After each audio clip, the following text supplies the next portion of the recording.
GTA নিয়োগ দুর্নীতি মামলায় অন্তর্বর্তী স্থগিতাদেশ।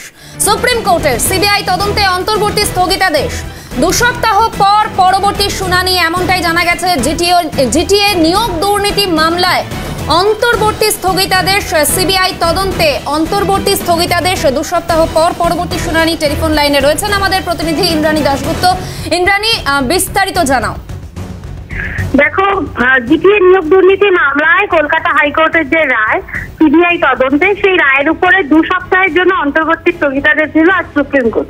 সুপ্রিম কোর্টের বিচারপতি গাভাইয়ের বেঞ্চ আজকে বলেছে যে এই মামলায় 2 সপ্তাহের অন্তর্বর্তী স্থগিতাদেশ দেওয়া হলো। 2 সপ্তাহ পর এই মামলা পরবর্তী শুনানি। জিটিএতে নিয়োগ দুর্নীতি নিয়ে দীর্ঘদিন ধরে এই মামলা চলছিল কলকাতা হাইকোর্টে, এবং কলকাতা হাইকোর্টের পক্ষ থেকে বলা হয়েছিল যে এই মামলায় সিবিআই তদন্ত করা হোক। সেই রায়ের উপরেই আজকে স্থগিতাদেশ দিল সুপ্রিম কোর্ট।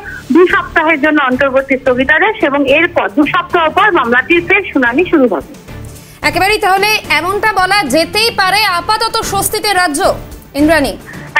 একদমই বলা যেতে পারে আপাতত স্বস্তিতে রাজ্য, কারণ যেভাবে নিয়োগ দুর্নীতি নিয়ে একের পর এক সিবিআই তদন্ত হচ্ছে, এবং নিয়োগ দুর্নীতি নিয়ে লাস্ট যে মামলাটি এসএসসি মামলায় যেভাবে বিস্ময় প্রকাশ করেছে প্রধান বিচারপতির বেঞ্চ, সেই জায়গা থেকে এই মামলায় 2 সপ্তাহের স্বস্তি কিন্তু অবশ্যই রাজ্যের জন্য ভালো খবর। কিন্তু 2 সপ্তাহ পর এই মামলার কি গতি প্রকৃতি হবে সেদিকেই নজর রাখতে হবে আমাদের।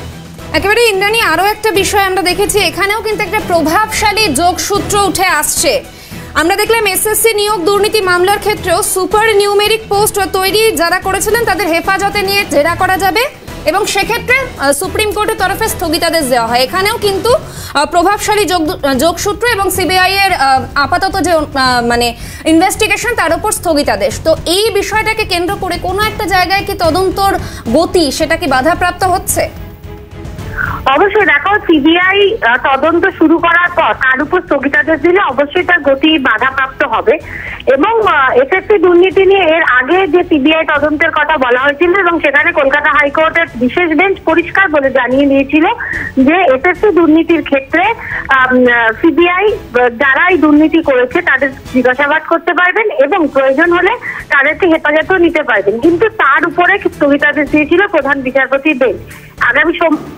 আগামী তার আগে জিটিএ দুর্নীতি মামলাও কিন্তু সিবিআই এর গতি স্তব্ধ করে দেওয়া হলো 2 সপ্তাহের জন্য।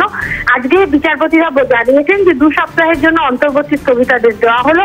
আগামী 2 সপ্তাহ পর এই মামলার পরবর্তী শুনানি। কিন্তু তোমাকে জানিয়ে রাখবো, গ্রীষ্মকালীন যে ছুটি সেটা শুরু হচ্ছে সুপ্রিম কোর্টে, তার ফলে এই মামলা ফের কবে শুনানি হবে বা কি হবে সেটা নিয়ে কিন্তু একটা অনিশ্চয়তা রয়েছে। তবে এমন হতে পারে যে যেহেতু 2 সপ্তাহ পর এই মামলার পরবর্তী শুনানি, সেই জায়গা থেকে হয়তো স্পেশাল বেঞ্চ বসবে যারা এই মামলাটির তদন্ত করবে বা এই মামলাটির শুনানি করবে।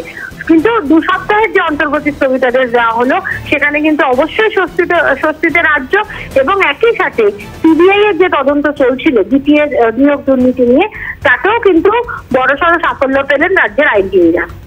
একেবারেই তোমায় আপাতত ধন্যবাদ ইন্দ্রাণী। আমরা কথা বলছিলাম আমাদের প্রতিনিধি ইন্দ্রাণী দাশগুপ্তের সঙ্গে।